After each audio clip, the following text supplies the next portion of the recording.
I was in my backyard recently with my 3 kids, and I was watering some weeds, and I heard a crunching noise, a very loud crunching noise, and my 1-year-old had found a garden snail and killed it and was eating it and enjoying it. Made wonderful noises because he was crunching through the shell and then through just the raw, moist escargot sushi.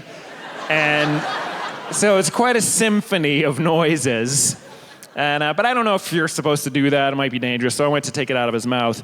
And at that moment, my 8-year-old punched my 6-year-old in the face. And I had a hose. So I hosed the 8-year-old aggressively. I blasted him against the wall and held him there for a second. And he was very upset, understandably. I shouldn't have hosed him. But if you punch my beautiful 6-year-old in the face, I'm gonna fucking hose you, even if you're also my son. And so I held him against the wall for a little bit, and then I let go, took my thumb off, and he slid down the wall. And he was livid. And he marched over to me and the baby, and he points at the baby and looks in my eyes and goes, "I'm gonna teach him to hate you." So now I have like a comic book Nemesis living in my house with me. I'm scared. I didn't realize it at the time, but I'd made a terrible error a few weeks before that.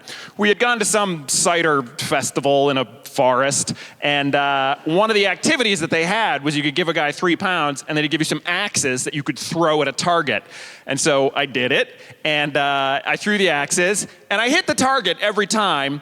The blade never sank into the wood, but it would hit it like sideways and clang to the ground. Like if I threw an axe like that at you, the way I throw them, you wouldn't be hurt. You'd just be like, "Oh, hey, that's a nuisance." And so I didn't do a good job. But then my son, my 8-year-old, was like, "Hey, Daddy, can I do it?" And I was like, "I can't imagine he's gonna let an 8-year-old do it. He can't do it, can he?" He's like, "If he's got 3 pounds, I don't give a shit who does it." And so I gave the guy 3 pounds, and then my son took the axes and just fucking thunk, thunk, thunk, thunk, and then sunk them all.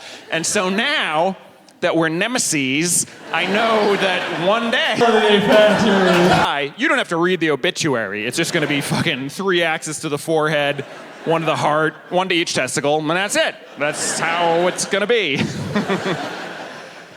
I was walking around with all 3 of them a few weeks ago, and we're walking down the sidewalk at dusk, the most dangerous time, and a guy approaches us, and he's kind of shuffling along, looks like he's in trouble, and I noticed that he's bleeding from his temple. So I'm a nice person, so I said, "Sir, can we help you?" And he goes, "If I could just get 5 pounds on my Oyster card, then I'm sure I could." And I'm like, "You fucking scammer." And so I gave him the money. I didn't want to deal with it. I had all the kids. And my boys are upset. They're like, "He's really in trouble, Daddy." And I'm like, "No, he's not. He's not going to use that money to ride the train. He's not even hurt. He's going to use the money to buy cocaine powder for him and his friends. We've been scammed, boys."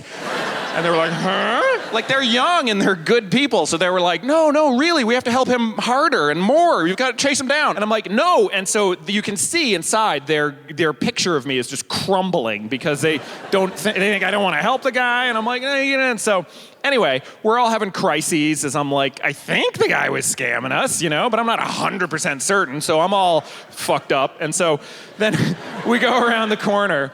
And a little while later, I see the guy again. So I grab the boys and we all hide behind a bench. And I go, "You just watch him." And so this time, the guy's walking down the street and he's like, "Zippity-doo-dah." And then he identifies a mark. So he like himself and then walks up and is like, and I'm like, "See, what did I tell you?" And the boys are like, we're like MI6. And they're like, "Oh my God." We went home and they're like, "Daddy, teach us more scams." So I'm running a scam college out of the basement.